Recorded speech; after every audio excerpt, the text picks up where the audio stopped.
रामाय रामभद्राय रामचंद्राय वेदसे रघुनाथाय नाथाय सीताय पतये नमः. Kishkindha Kand, chapter number 30. Rama is angry at Sugriva. The recitation begins now. The 4 rainy seasons passed over the head of Rama like 4 eternities, thanks to the passion and grief that cankered his soul. The skies were clear and cloudless. The queen of night rode high in the heavens in spotless splendor. The autumn nights were polished white, as it were, with moonlight. Sugriva would not come forth from his palace. Sugriva lay supine and spiritless, a slave to wine and women. Sita was in the cruel grip of Ravana and pined away in some nameless dungeon. The day passed when Sugriva should have kept his word. The hope that had sustained Raghava till then, through many a night of care and anxiety, was now but a Dead Sea fruit. Grief and gloom overmastered him, and he fainted right away. But a strong and powerful mind asserted itself and brought him back to the world of sorrow and disappointment. He poured forth his soul in wild laments for Sita, whose image forever filled his heart. He sat him down on one of the peaks of Mount Rishimukha, adorned with many an oar, and gazed vacantly at the clear skies lit by the autumn moon, only to be haunted again by the memories of his lost love. The cloudless skies and the joyful swans but sharpened his grief, and he gave loud vent to it in passionate words and pitiful. Sita used to mimic the cries of the Chataka birds about the ashrama. Ah, what tortures, what agonies might she not undergo now at the hands of the Rakshasas! My love used to behold along with me the asana trees with golden flowers. Ah, how her heart is torn with grief to behold them now and in my absence. My sweetheart used to be roused from her light slumbers by the melodious cries of the swans. Where does she sleep now, and what breaks in upon her fitful rest? My darling would eagerly look for my return along the woodland paths, her passion fanned by the plaintive cries of her playmates, the Chakravakas. How could she manage to live now, torn from my side? Rivers, lakes, pools, forests, groves, mountains, I have tried them one and all, but gloom and desolation dog my steps everywhere. Surely the cruel god of love could scarce afford to spare Sita, now that she is down with the grief of separation, and he in the flush of his autumnal beauty and strength. So wailed Rama, even as the Chatakas raised dry eyes and parched throats to Indra and pray for the welcome rains. Then Lakshmana happened to return that way from his rambles over the mountain slopes in search for roots and fruits. He saw his heroic brother sitting all alone in a fit of deep gloom and hopeless despondency. His heart reflected the black despair, and he hastened to offer his consolations. My noble brother, passion holds you in its merciless grip and robs you of your native manliness and fortitude. What avails you to sit listless with folded hands when you should busy yourself with the arrangements to organize a search for Sita? Verily, this is the right moment for you to collect and concentrate all your energy, all your strength, and put forth your valor and spirit.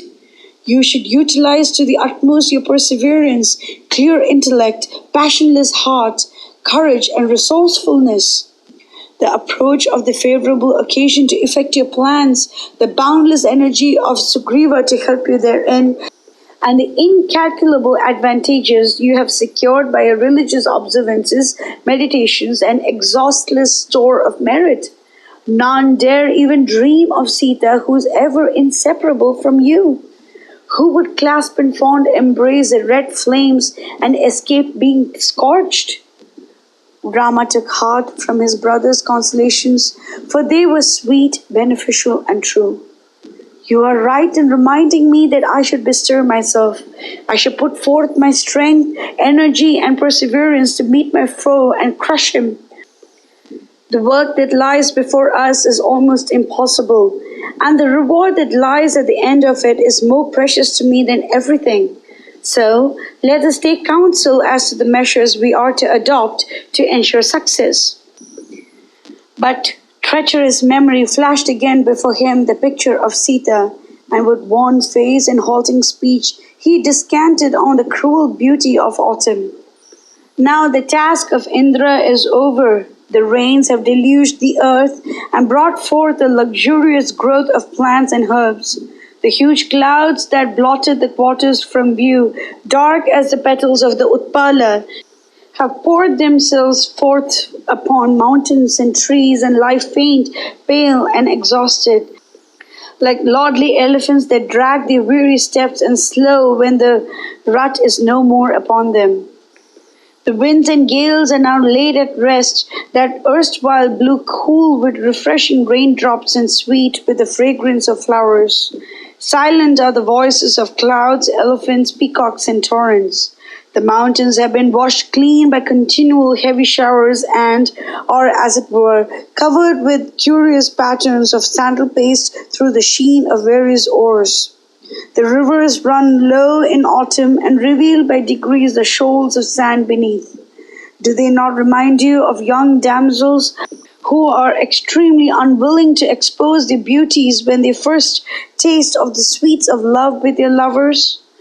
Now does autumn divide his beauty among the Saptaparna trees, the splendor of the sun, moon, and the stars, and the graceful sports of the lordly elephants. And now it is reflected in the lotus pools, carpeted thick with flowers that open their lips to welcome the Lord of Day. The strong fragrance of the Saptaparna flowers blends itself with the hum of innumerable bees and impregnate the air, maddening the elephants in rut. Swans and the Chakravakas betook themselves to other lands during the rains and have now come back. They gaily dance and disport themselves on the shoals with outspread wings covered with the pollen of the lotus.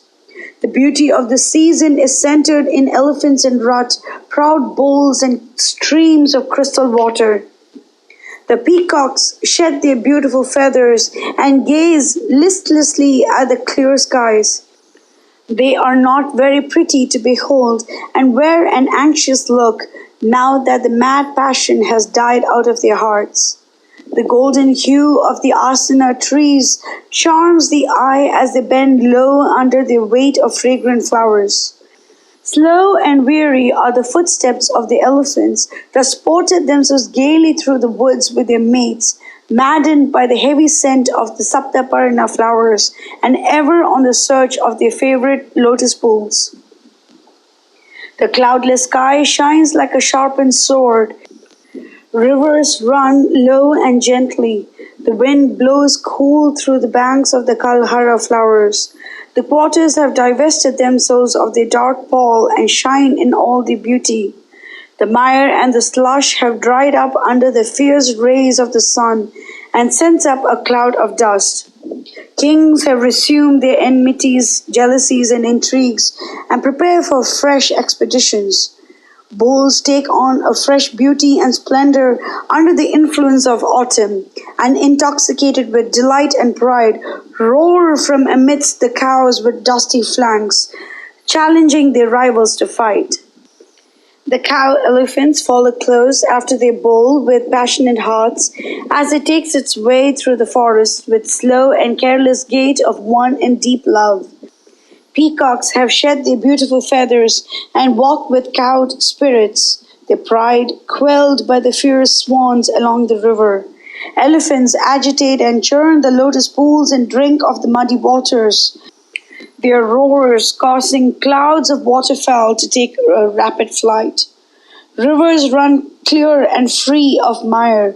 Shoals lift their heads here and there. Herds of kine browse on the banks. Sarasa birds cry melodiously. The swans resort to these haunts in delight. Rivers, clouds, cataracts, gales, peacocks, and frogs are phenomenally silent. Serpents of various hue that lay coiled in their holes during the rains, observing a strict fast, now glide forth in search of prey, lean, ravenously hungry, and hissing in the pride of their terrible venom. Lady Twilight feels the soft touch of the moon, her lover, and fainting almost with joy, casts sly glances at him out of the corner of her starry eyes and allows her garments to drop from her limbs in the delirium of passion. Now doth Lady Night walk in all her beauty, her snow-white garments the woven moonlight, her eyes the stars, and her face the orbed moon. Swans course fast through the sky with ears of rice dangling from their beaks and look like garlands of flowers tossed by the winds. The waters in the deep pools are charming to look at with their sleeping swans and blown kumudas, like the moonlit, starry, clear sky. Sheets of crystal water are adorned with girdles of swans and chaplets of blown lotus, kumuda, and kalahara, like young girls gaily decked. The sounds of the milkmaids churning busily, of cows lowing for their calves, and of bulls bellowing with passion and wrath are intensified by the strong winds and notes of the flutes of the cowherds. The pale tuft of flowers that crown the slender reeds on the river banks gently sway under the influence of the breeze and remind us of willowy maidens dressed in spotless white. The busy bees cluster around the honey-dripping trees. Maddened by too frequent draughts, they chase the fleet gales and are heavily laden with the bright pollen of the lotus. Shoals of fish move gently across the rivers like waistbands curiously wrought. Does it not remind one of the charming courtesans who spend the night with their lovers and at daybreak wend their way home with tired steps and slow? The crystal waters are lucid and transparent. Lilies put forth their bloom. The golden ears of corn weigh down the thin stalks. Herons call to each other in joy. The gentle breeze lulls one to sleep. The moon rides across the starry heavens, robed in spotless white. These and many other signs indicate that we have left behind us the season of the rains and have entered the realms of its successor. The river mouths are even like unto noble dames, with their bright faces embroidered with the delicate figures in Gorochana. For the Chakravaka birds that disport on it form curious ever-changing figures that lend color to the illusion. The dark green moss that spreads over the current recalls to us the memory of those skillful designs painted over the breasts of brides in diverse colors, while the white clusters that crown the tall reeds seem from afar like dresses of dazzling white. The god of love ranges loose over the woods, bright with blown flowers and pleasant with the murmuring of the innumerable bees. With his full equipment of bows and arrows, of a truth, he is out for no gentle task. The dark clouds have discharged their welcome rains over a grateful earth. The rivers and the lakes overflow with bounteous gifts. The earth puts forth her bright garb of green and emerald. Their duty thus accomplished, they vanished from the skies like a benefactor who chooses to efface himself. The clear waters in the river are hidden under the troops of Chakravakas and resound with gay laughter of the Kurani birds. The lofty hillsides are lined with tall sentinel-like asanas, saptaparnas, kovidaras, bandhujivas, and other leafy monarchs of the forests with crowns and diadems of variegated flowers. The sandbanks that dot the riverbeds are entirely hidden under the crowds of swans, chakravakas, kuranis, and sarasas.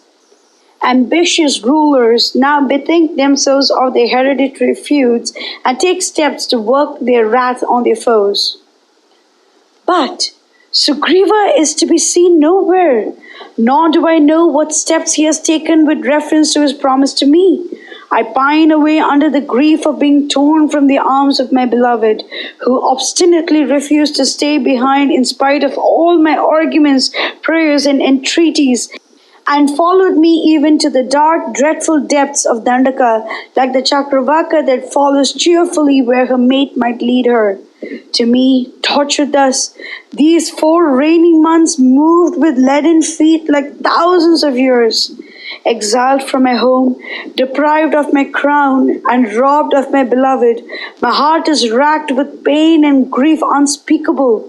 Yet, His Majesty Sugriva has no pity for me. He should have thought his kingdom has been rudely snatched away from his grasp. He is helpless, dejected, and is a slave to his mad love for his wife. He is leagues and leagues away from his home and hearth. He has drawn upon himself the terrible wrath of Ravana, and he has sought me in refuge. Even thus, this black-hearted ruler of the monkey realms views my case and insults me at will. He gave me his word, sacred and solemn, that he would seek far and near and find for me my beloved. He has accomplished his purpose, but the day of action lies far behind him. Yet he is supremely unconscious of it. Go thou to Kishkindha, seek him out even in his innermost retreat, and give him my message even as I tell you. The fool, sunk in the depths of low pleasures and light, should hear from you the following words, bitter but true. Those from whom one has derived countless benefits in the past are, by a freak of fortune, handed over to the tender mercies of adversity. They deign to seek the help of those whom they benefited once. They are deluded with cheap promises and glowing expressions of eternal gratitude. But there it ends. Their hearts are sick with hopes deferred and expectations blasted. Now, such a one is the lowest of the low in the whole creation. But he who fulfills his promise, come what may, is verily the Lord of creation. Foul vultures and unclean beasts turn away in disgust from the corpses of such as return ingratitude to those that saved them from danger and sorrow. Speak to him this my message, straight and clear. Does his heart yearn to see me stand before him with my terrible bow wrought with gold, bent to stay? And does he desire to hear the thunders of my bowstring? Full well does he know more than others what my prowess can do. Full well does he know that you and your matchless might stand by my side. Wonder of wonders, he has clean forgotten it and basks in the sun of fancied security. Maybe he remembers not that I sought his friendship, that I slew Vali for no other reason than that his brother should aid me in finding out my beloved. Well, I have carried out my promise to him. He has all he wants. Why should he look further? Of course, he gave me his plighted word that he would begin his search for Sita after the rains. But wine and women have wrought their will upon him, and these 4 gloomy months have passed over him like a golden flash of lightning. His ministers, his kith and kin surround him. He makes up for his past privations and hardships by drowning himself in wine and honey. Surely there is no place in his heart nor memory for such a poor, miserable waif as myself. My dear boy, go thou to Sugriva straight from here. Make him realize who I am. Impress upon him what he has gained through me. Give him a faint idea of what my wrath can do. Say to him, the path yet lies open and free along which my arrow led your brother Vali unto the halls of Yama. I know not that it is closed. Sugriva, stand by your word. Do not follow your brother Vali on the path of death. My wrath consumed but a single monkey. My shafts drank the heart blood of a single ranger of the woods. But should you dare to go back upon your word, I will blot out the monkey race from creation. You, your kin, your friends, your ministers, your subjects will be but a thing of the past. Say so, even as I bid you, and you may add anything that seems to you fit and apt. We have already lost much precious time. Hurry now, and speak from me to that fool of a monkey for the last time. Thou poor monarch of a poor race, make your heart bright with the light of eternal Dharma. Remember your promise to me. Carry it out unto your best. Seek not to embrace my keen and cruel shafts. Take it not into your head to start on a journey to the realms of death and darkness. Hope not to meet your brother Vali even where he is now. Lakshmana watched his brother's wrath grow like a wildfire, yet his grief and desolation was painful to see. Of terrible might and dauntless heart himself, Lakshmana resolved in his heart to punish Sugriva so cruelly that he would never forget it. Mangalam Koshalendraya Mahaniya Gunavate Chakravarti Dhanurjaya Sarvabhaumaya Mangalam.